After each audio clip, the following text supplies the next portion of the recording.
Commander Eliza Chen ran her fingers along the smooth edge of her navigation desk one last time. 28 years at this station, and today was her final shift. The Interstellar Cartography Division was being fully automated, her entire department replaced by the XC9000, an artificial intelligence that mapped stellar phenomena with 99.97% accuracy. She tucked a strand of silver-streaked black hair behind her ear and carefully rolled up the hand-drawn star chart she'd been working on. Old habits died hard.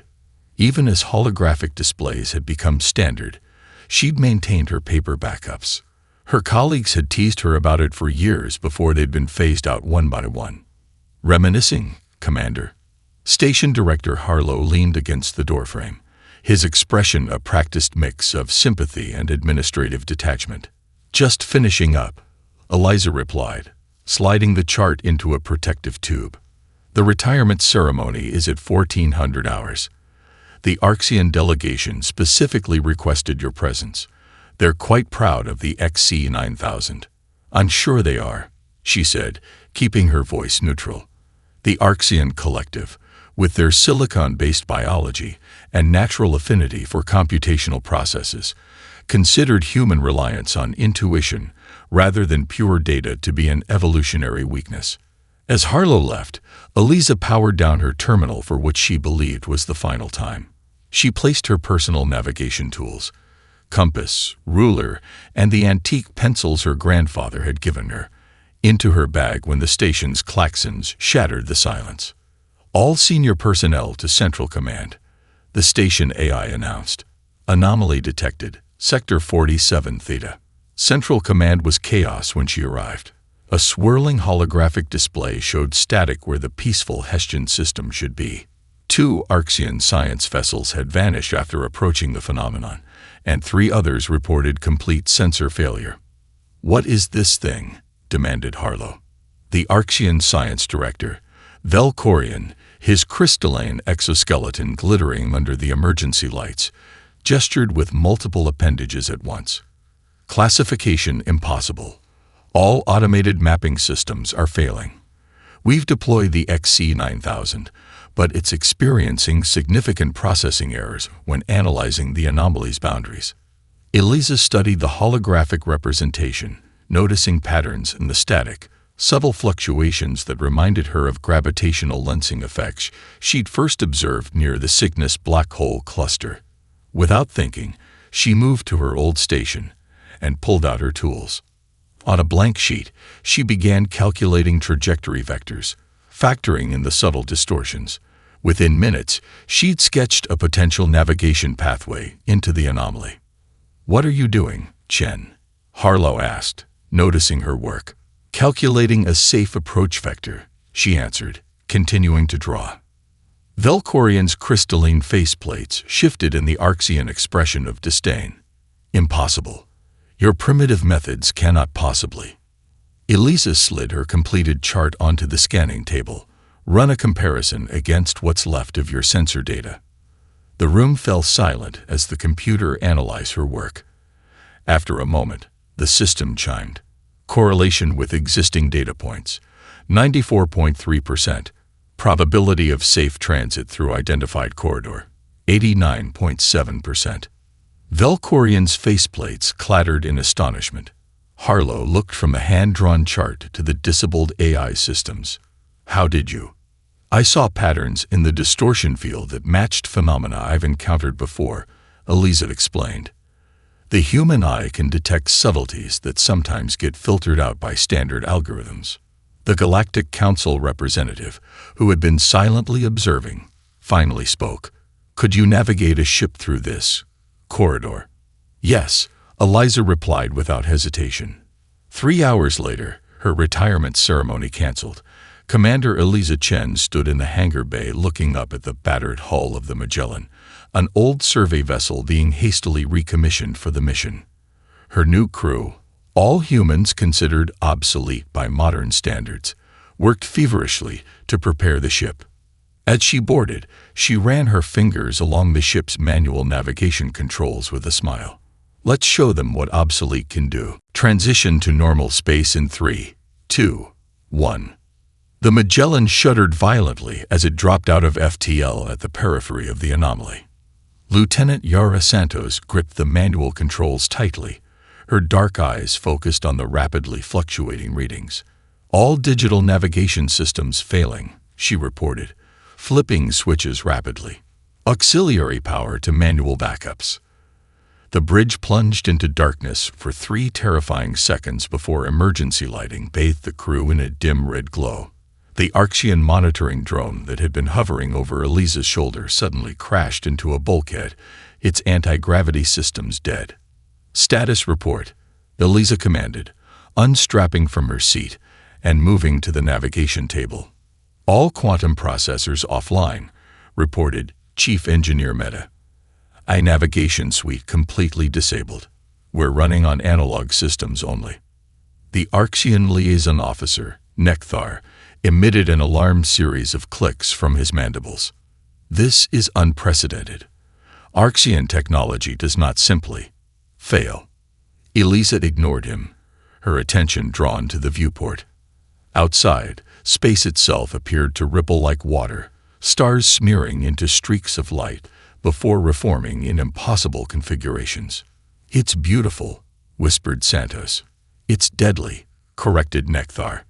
"We must retreat immediately." Eliza spread a physical star chart across the navigation table and began plotting stellar positions by hand. Sweat beaded on her forehead as she worked, cross-referencing visual observations, with the limited data still coming from the ship's manual instruments. "Commander, what are you seeing?" asked Dr. Marcus Cohen, the ship's communications specialist. Eliza's pencil moved rapidly across the paper. "The void isn't empty. It's folded space, a cosmic origami." She looked up, eyes bright with realization. "It's creating a natural stealth zone where conventional sensors can't distinguish between dimensions." "That's impossible," Nekthar insisted. "Space cannot fold without massive gravitational forces." "Unless," Eliza countered, "what we're seeing isn't a natural phenomenon, but a constructed one." She turned to Santos. "Lieutenant, do you remember the Polynesian navigation techniques from the Academy?" Santos nodded. "Star paths and wave patterns. The ancient islanders could cross thousands of miles of open ocean without instruments." "Exactly. We need to look for patterns in light polarization, things only the human eye can detect." For the next hour, the crew worked together, tracking subtle shifts in starlight visible only to human perception. Eliza's chart grew more complex, filled with notations that made Nekthar's compound eyes twitch with confusion. "Your primitive scribbling cannot possibly." "There," Eliza interrupted, pointing to a particular section of her chart. "We should see a gravitational pathway approximately 2,000 kilometers off our port bow, hidden in the fold." "I detect nothing," Nekthar said dismissively. Santos studied the viewport intently. "I see it, Commander, just where you predicted, like a ripple in a pond." Eliza nodded. "Take us through, Lieutenant." 1/4 impulse. "This is madness," Nekthar protested. "I must inform the collective immediately." "Your communication systems are down," Eliza reminded him. "And we're about to discover why so many Arxian probes disappeared." The Magellan moved forward slowly, navigating toward what appeared to be empty space. As they approached, a subtle distortion became visible, a corridor of calm in the chaotic spatial ripples. Entering the pathway, Santos announced, her hand steady on the manual controls. The ship slipped through the distortion with barely a tremor. Beyond lay a region of space, untouched by the spatial folding, a perfect bubble of normal physics within the anomaly. "Impossible," muttered Nekthar, his mandibles clicking rapidly as he stared at the tranquil space around them. "How did you know?" "Human intuition," Eliza replied with the ghost of a smile. "Sometimes the old ways work best." The Arxian's communication pad suddenly chirped to life, the only piece of advanced technology still functioning. The message was brief and urgent.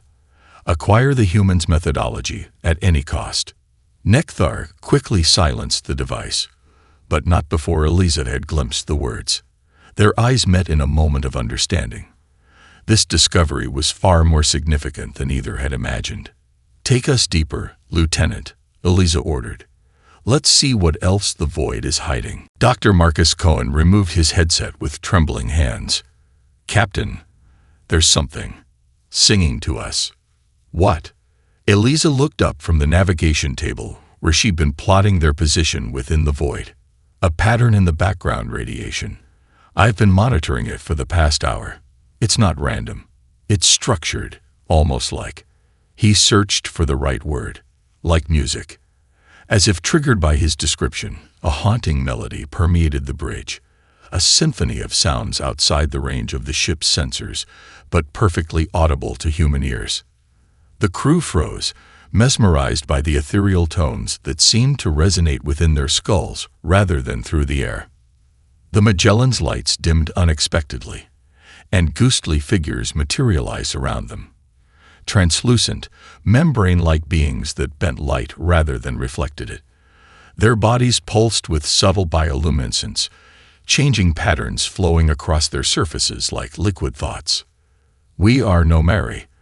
A voice resonated directly in their minds. "You should not be here." None survived the void. Security Officer Lynn drew her weapon instinctively, but Eliza gently pushed it down, stepping forward with open hands in a universal gesture of peace. "I am Commander Eliza Chen of the Earth vessel Magellan. We come seeking knowledge, not conflict." The largest of the Nomari drifted closer, its form rippling as multifaceted eyes studied her with unsettling intensity. 57 exploration vessels, 17 species, all consumed by the void. The creature's head tilted in what might have been curiosity. "Yet you navigate with paper and pencil." The bewilderment in the alien's mental voice was palpable. Eliza glanced at her star charts spread across the navigation table. "We use what works," she replied simply. The Nomari leader's form pulsed with rapidly changing light patterns. When the mental voice returned, it carried an unmistakable tone of amusement. The mighty Arctians with their quantum processors, the Vorians with their neural interfaces, all defeated by the void. Yet humans with graphite sticks and processed wood pulp found a way through. Nekthar stepped forward, his crystalline exoskeleton clicking with agitation. "The Arxian Collective demands an explanation for this stealth technology. Your ability to hide an entire region of space from our sensors is a violation of the Galactic Security Accord." The Nomari collectively pulsed with a light that somehow registered in human minds as laughter. "We possess no technology that you would recognize as such, crystal form. We exist naturally within dark matter currents, visible to conventional reality only where space folds create intersection points." "Impossible," Nekthar insisted. "No species could evolve in dark matter." "The physics you understand," corrected the Nomari leader. "Your comprehension is limited by your perception." Dr. Cohen stepped closer, fascination overcoming caution. "You're saying you exist in dimensions we can't normally perceive." "Yes, sound listener. Your species has a phrase. Hiding in plain sight.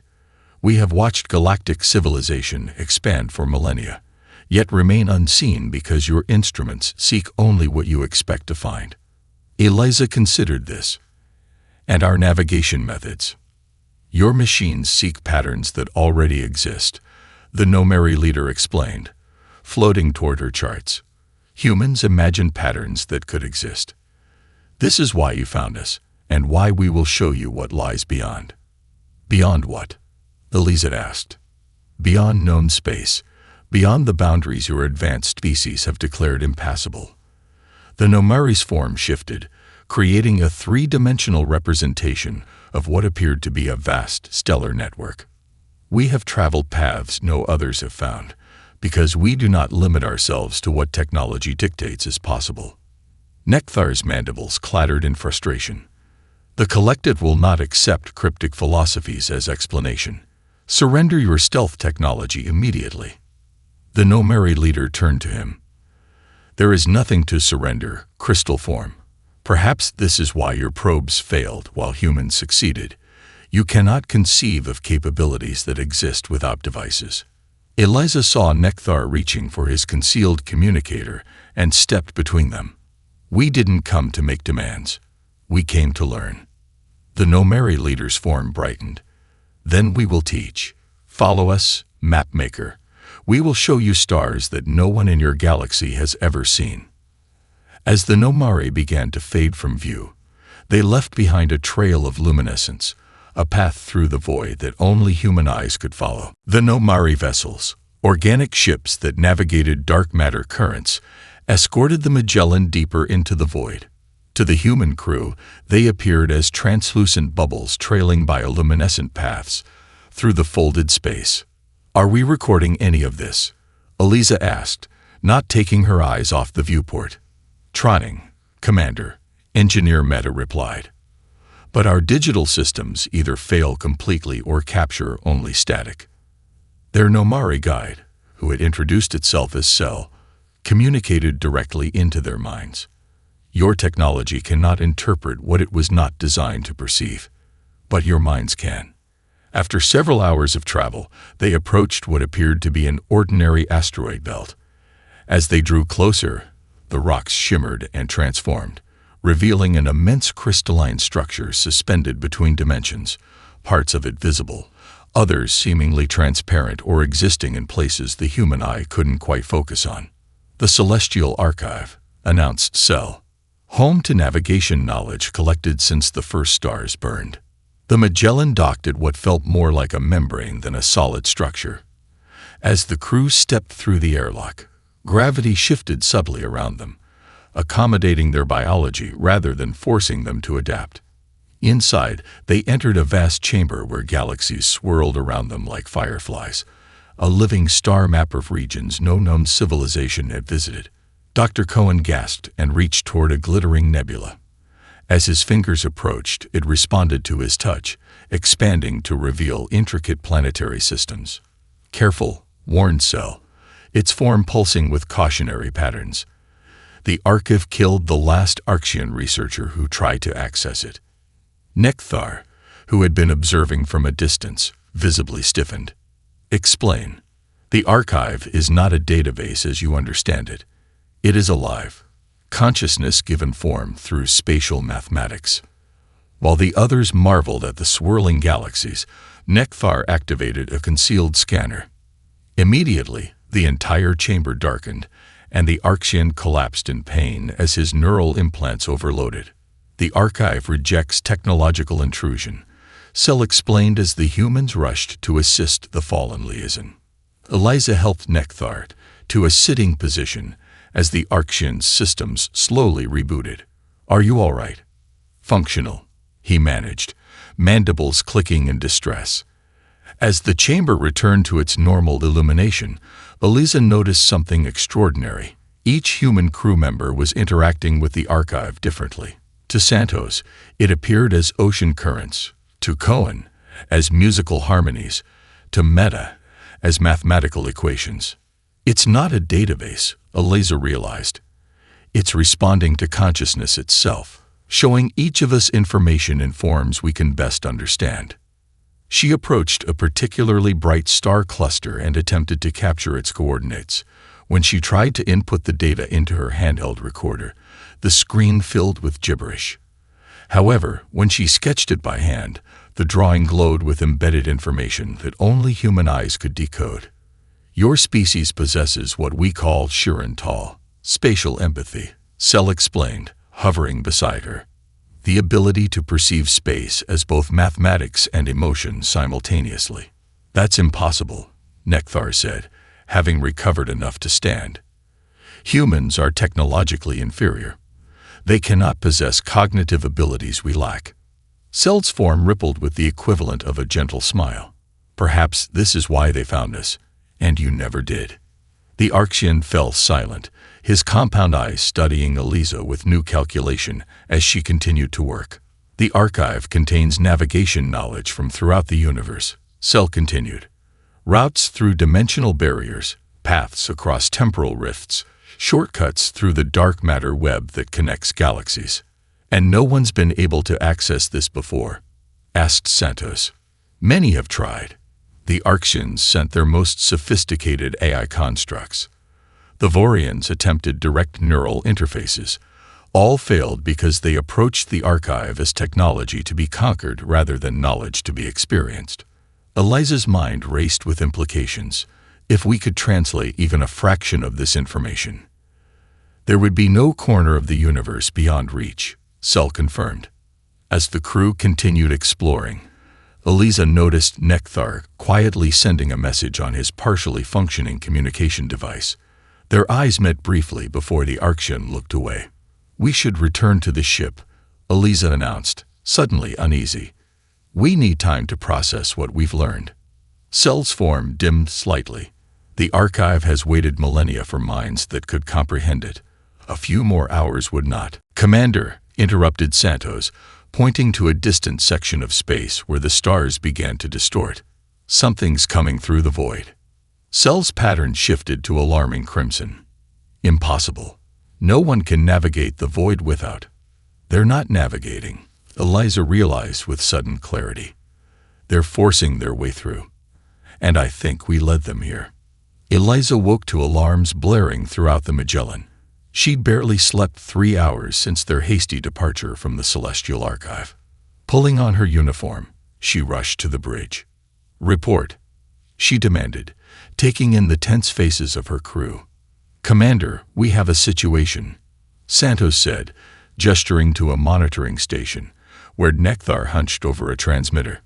The Arxian's mandibles clicked rapidly in agitation as he worked. "What have you done?" Eliza demanded, crossing the bridge in 3 quick strides. Nekthar's compound eyes swiveled toward her, his normally composed demeanor cracking with a mixture of desperation and determination. "You don't understand. The Arxians have maintained galactic supremacy for 10 millennia through technological dominance. A species as limited as yours cannot be allowed to possess capabilities we do not." Before Eliza could respond, the space outside the viewport tore open in a cascade of quantum distortions.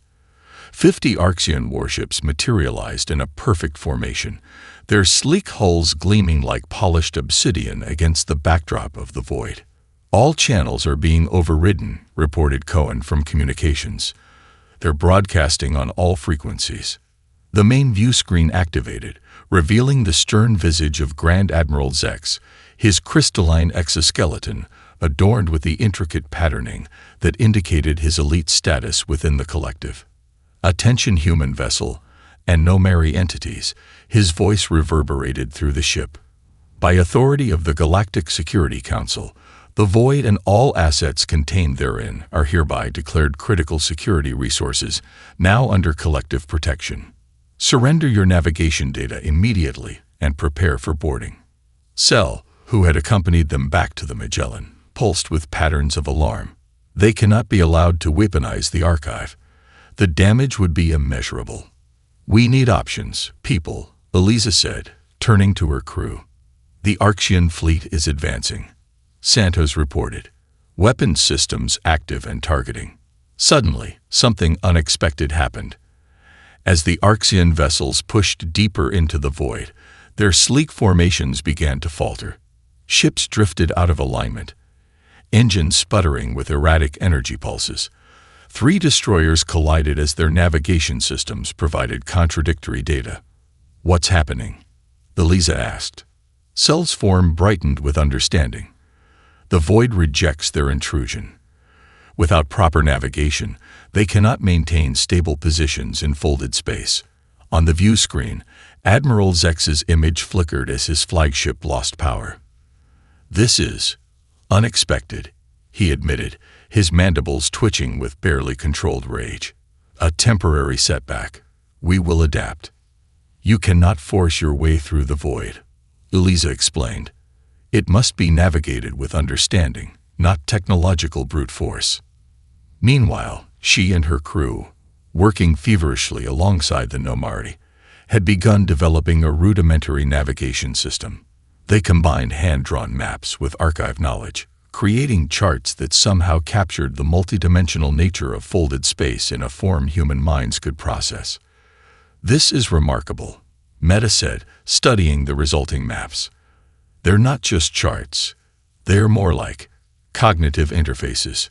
Using these hybrid charts, the Magellan and the Nomari vessels moved effortlessly through the chaos while the Arxian fleet floundered. Admiral Zex's flagship, powerless and adrift, managed to establish one final communication. "This humiliation will not stand, human," he hissed, his face filling the view screen. "Your primitive species will transfer all navigation techniques to Arxian control immediately." His voice softened to a silky threat. "Name your price." "Advanced weaponry, genetic enhancements, planetary systems. The collective's resources are vast." Eliza studied the Admiral, seeing beyond his arrogance to the fear beneath. The Arxians had built their entire civilization on technological superiority. The idea that humans possessed an innate ability they could neither replicate nor control threatened the very foundation of their society. "You still don't understand," she replied. "We can't give you what we have. It's not technology. It's how we think." She closed the transmission and turned to her crew and their Nomari allies. "They'll never stop coming unless we show them something they value more than control." "What could possibly matter more to the Arxians than domination?" asked Santos. Eliza smiled slowly. "Survival.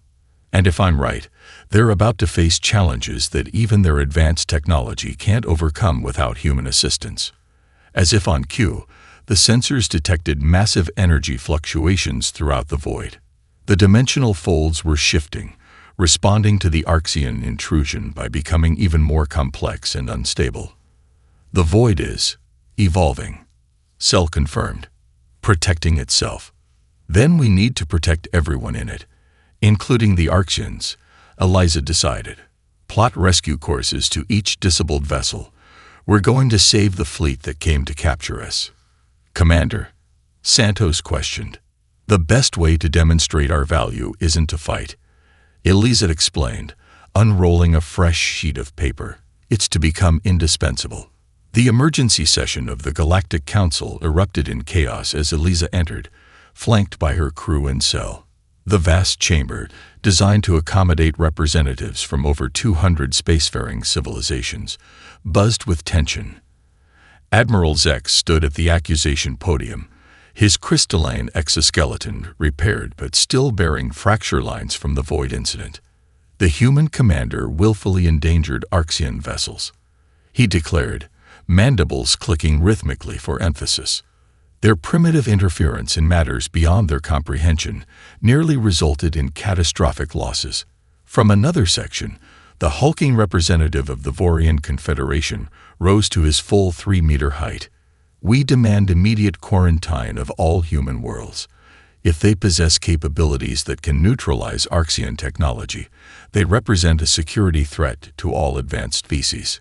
Grand Administrator Loxel, the ancient Myriad counselor, whose species valued neutrality above all, struck her ceremonial staff against the floor. The resonant tones silenced the chamber instantly. "Commander Chen," she said, her voice carrying despite its softness, "explain why we should not sanction Earth for this disruption of galactic order." Eliza surveyed the assembled representatives. 100 different species, most technologically superior to humans, all watching her with combinations of suspicion, fear, or contempt. She didn't activate the presentation systems. Instead, she unrolled a simple paper star chart onto the central platform. The council members murmured in confusion at this anachronistic display. "Counselors," she began, "you've become so dependent on your machines that you've forgotten what came before them." With a touch to specific coordinates on her chart, a holographic display activated, not from council technology, but from information somehow embedded in the paper itself. The projection showed hundreds of interstellar routes, including the stable wormhole network that formed the backbone of galactic commerce. These routes were all first charted by human navigators, centuries ago, using methods you now consider primitive. Your advanced civilizations simply digitized our work and claimed it as your own. Admiral Zex lunged forward. "Preposterous.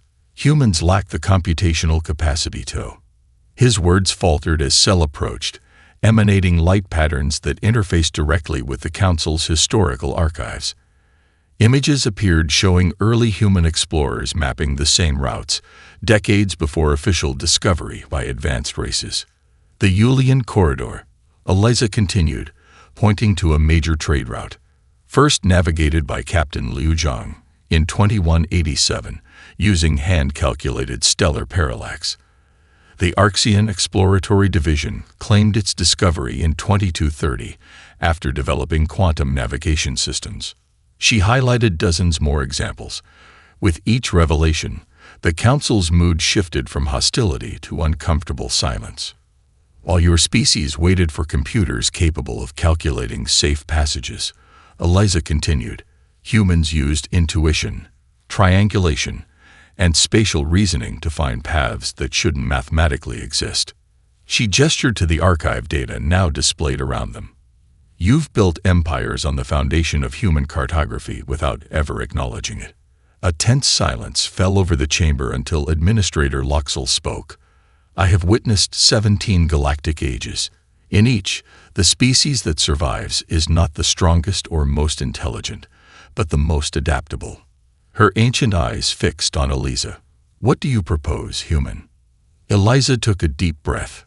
The Void and Celestial Archive should remain neutral territory, accessible to all species under joint human-Namari guidance. I propose the creation of a cartographer corps comprised of humans working with all species. Unacceptable, Admiral Zex interrupted. The collective will not cede control of strategic resources to. You misunderstand, Admiral, Eliza countered. I'm not suggesting humans control these resources. I'm suggesting we share what we know, that all species benefit from what we've discovered. She projected images of the rescue operation, showing the Magellan's crew guiding disabled Arxian vessels to safety. The human mind's neural plasticity allows for intuitive leaps when mapping unfamiliar territory, something machines cannot replicate. Combined with your technology, imagine what we could accomplish together. The Council deliberated for hours. Factions formed and dissolved as species calculated the strategic implications. Eventually, Administrator Loxel called for a vote on the creation of a new galactic position, Astral Cartographer Prime. The motion passed by a narrow margin. As the session concluded, Admiral Zex approached Eliza privately. This isn't over, human. The collective will not be relegated to passengers on our own ships. Eliza's response was calm but firm. Then learn to navigate without us. The Admiral's compound eyes studied her. You saved my fleet when you could have left us to drift. Why? Because exploration isn't about conquest, Admiral. It's about understanding. And sometimes, understanding requires cooperation. She offered her hand in the human gesture of agreement. After a moment's hesitation, the Arxian extended a crystalline appendage. The collective does not forget either affronts or debts, Commander Chen. We now owe you both. As he walked away, Eliza felt the weight of her new responsibility. Humanity had found its place in the galactic community not through military might or technological advantage, but through a unique cognitive approach to the universe that even the most advanced species couldn't duplicate. The real work was just beginning. Again, feel the currents, don't just calculate them. Eliza's voice echoed through the training chamber, where 30 human cartography students struggled to navigate a simulated fold in space. Holographic representations of spatial distortions surrounded them, constantly shifting as the simulation increased in complexity. A year had passed since the Council's decision. The Cartographers' Academy, once an abandoned mining station on Luna, now teemed with activity as the most promising spatial thinkers from Earth and her colonies learned to harness their unique cognitive abilities. Director Chen called an aide from the doorway. The Vorian delegation has arrived. They're waiting in the observatory. Eliza nodded. Continue the exercise, she instructed the lead trainer before following the aide through the station's curving corridors. Through the viewport outside her office, a line of diplomatic vessels waited in lunar orbit, representatives from 17 species requesting human navigators for their expeditions. Earth, once considered a backwater world barely worth trading with, had become the center of a new kind of galactic power. In the observatory, Commander Lin, formerly Security Officer Lin from the Magellan, was already briefing the towering Vorian Admiral and his staff. Our initial reluctance was understandable, the Vorian was saying, his translator converting his subsonic speech to standard galactic. The idea of relying on biological intuition rather than precise calculations seemed primitive. Until you lost 3 battle cruisers in the Tyrelian Rift, Lin noted. The Admiral's scaled skin flushed darker. Yes, a miscalculation our navigation AIAs could not anticipate. Because the rift doesn't follow standard physical laws, Eliza interjected as she entered. It's another example of folded space, similar to the void but more unstable. Director Chen. The Vorian bowed his massive head in respect. The Confederation requests a contingent of your cartographers to accompany our exploration fleet. They'll be ready within the week, Eliza assured him. Now, if you'll excuse me, I have another meeting. Not all species had embraced this new order. The Arxian Collective, true to form, had invested billions in developing the Void Penetrator, an autonomous probe designed to navigate folded space without human assistance. The public demonstration had ended in disaster when the probe disappeared, reappearing 3 days later inside a gas giant's core. As Eliza headed toward the communication center, her personal transmitter chimed. Lieutenant Santos, now Captain Santos of the exploration vessel Horizon, appeared on the small screen. Director, we've completed the charting mission to the galactic core, Santos reported, her face lined with exhaustion, but eyes bright with excitement. The regions previously deemed navigationally impossible are now fully mapped. We're bringing back data that doubles known space. Any casualties? Eliza asked. None. The hybrid navigation system worked perfectly. The Arxian science team is still processing the data, but their preliminary analysis confirms that at least 17 new habitable worlds exist in regions their algorithms predicted would be empty. Well done, Captain. I'll see you at debriefing. As Santos signed off, Eliza's aide appeared again. Director, we're receiving an emergency transmission from the Arxian science vessel Analytical Precision. They're trapped in a recursive time fold near the Cygnus anomaly. Admiral Zex's personal research ship, Eliza noted with irony. Prepare the Pathfinder. I'll lead the rescue team myself. 3 days later, Eliza stood on the bridge of the Pathfinder, guiding a team of cartographers as they plotted a rescue route through the temporal distortions. Where the Arxian sensors showed only chaos, human intuition detected subtle patterns in the flow of time itself. The rescue was successful, though not without risk.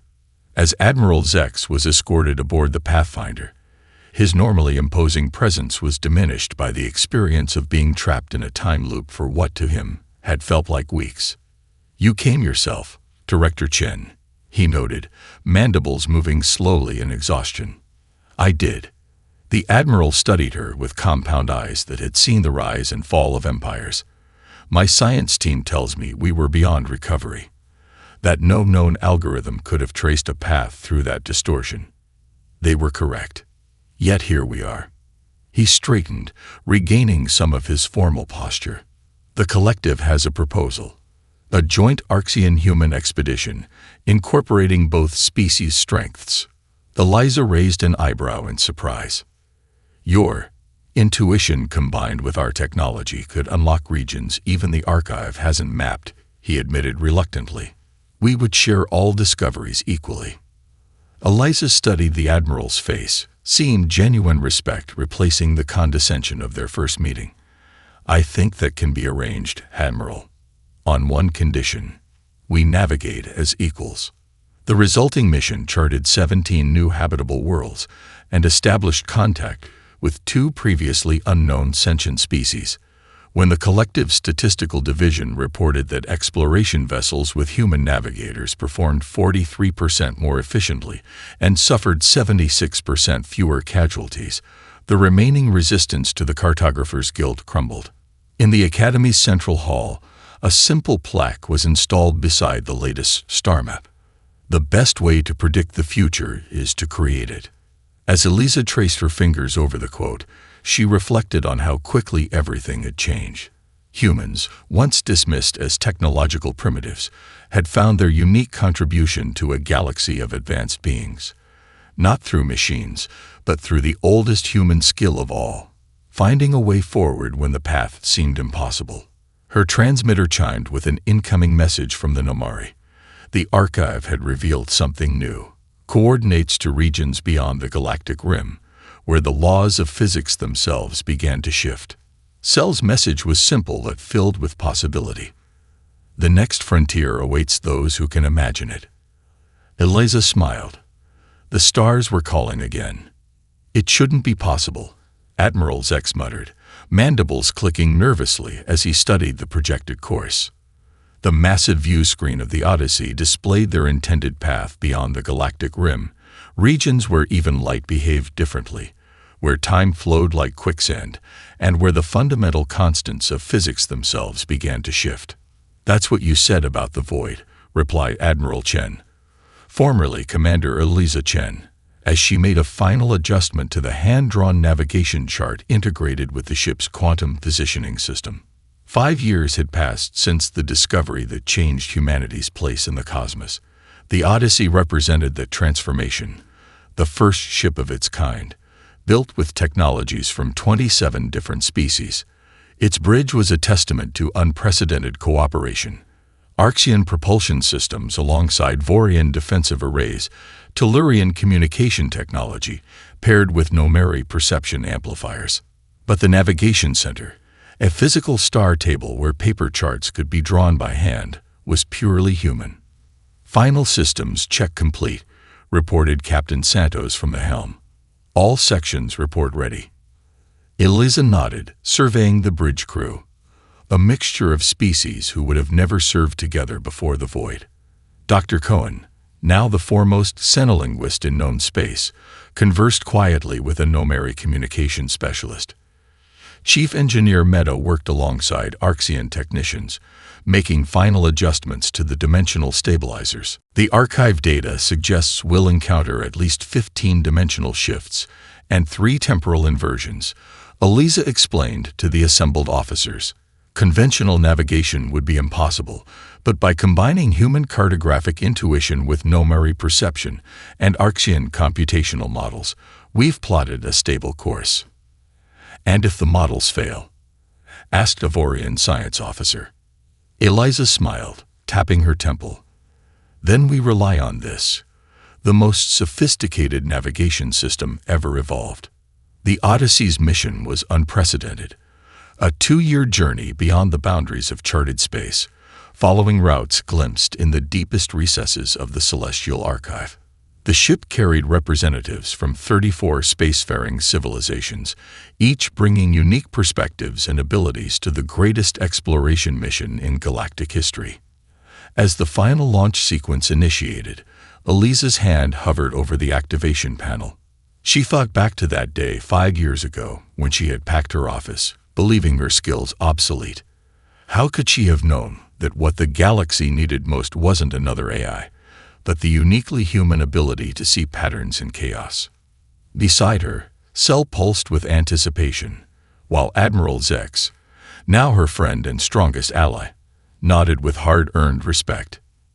"Navigation projections complete," announced Santos from her station. "Course plotted through 15-dimensional shifts and 3 temporal inversions.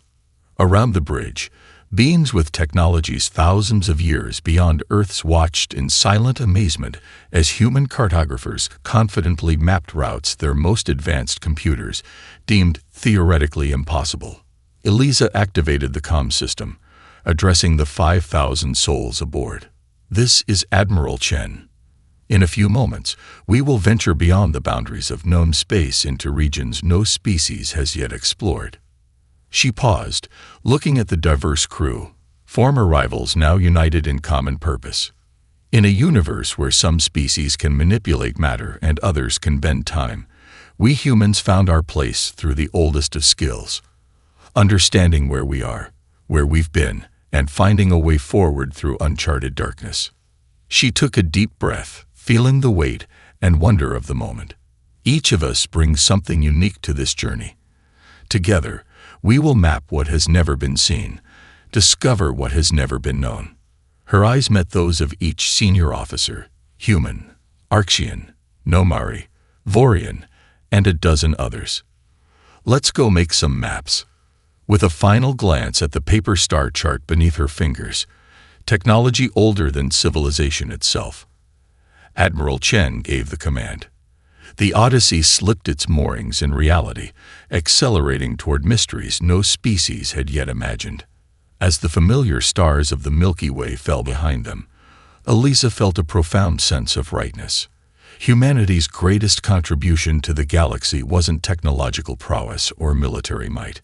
It was something far more fundamental: the ability to face the unknown with nothing but curiosity and determination, finding paths where machines saw only obstacles. The view screen shifted, displaying vistas of impossible beauty as the ship crossed the galactic boundary. Colors no human eye had ever seen, physics no equation had ever described, yet somehow comprehensible to the cartographers who had trained their minds to perceive what others could not. First coordinate confirmation, called Santos. We're exactly where we predicted. The human navigation model is holding. Admiral Zex's crystalline face reflected the strange light of extragalactic space. In 10,000 years of Arxian exploration, we never imagined. His voice trailed off in rare amazement. Eliza smiled. That's the difference, Admiral. We did. As the Odyssey ventured deeper into the unknown, Eliza knew they were doing more than mapping space. They were charting a future where all species contributed their unique strengths, where diversity of thought created possibilities no single approach could achieve. And it had all begun with a woman, a pencil, and the stars.